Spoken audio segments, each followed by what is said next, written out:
Hello everybody, today I will teach you how to improve your English vocabulary from Marathi to English or from English to Marathi. So guys, today you want to be focused on this video.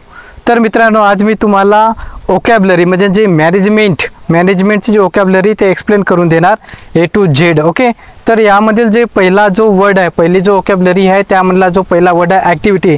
तर activities म्हणजे काय? Activity म्हणजे क्रिया. त्यानंतर adjust म्हणजे समायोजित करा किंवा समायोजित करणे. त्यानंतर पुन्हा आहे अग्रेशन किंवा अग्रेशन पण म्हणू शकता तुम्ही त्याला, किंवा ॲग्रेशन पण म्हणू शकता.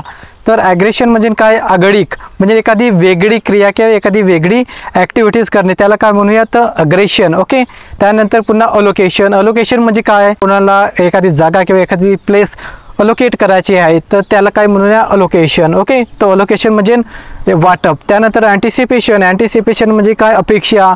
कोणाला तरी आपल्याकडून अपेक्षा असेल किंवा कोणाकडून आपल्याला अपेक्षा असेल तर त्याला काय म्हणूया? अँटिसिपेशन. आणि दुसरा शब्द म्हणजे त्याला होप म्हणजे सुद्धा एक अपेक्षा असते, आणि हा जो इम्पॉर्टंट वर्ड आहे त्याला अँटिसिपेशन म्हणू शकता. त्यानंतर अपॉइंटमेंट काय? अपॉइंटमेंट म्हणजे भेट.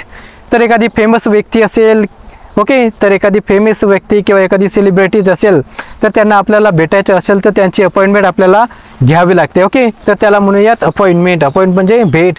त्यानंतर आर्बायट्रेशन म्हणजे काय होते? आर्बायट्रेशन म्हणजे लवाद. तर मित्रांनो, असे रेग्युलर शॉर्ट व्हिडिओज बघण्यासाठी माझ्या यूट्यूब चॅनलला सबस्क्राईब करा, विदर्भ स्टाईल इंग्लिश. ओके, कारण की जर तुम्ही हे माझे व्हिडिओ रेग्युलर बघाल तर तुमची जी वोकॅब्युलरी आहे ते स्ट्रॉंग होणार, आणि ज्यामध्ये पण तुम्हाला वीकनेस आहे म्हणजे ज्यामध्ये पण क्लॅरिटी नाही ते सर्व डाऊट मी तुम्हाला क्लिअर करून देणार. तर थँक्यू सो मच गाईज.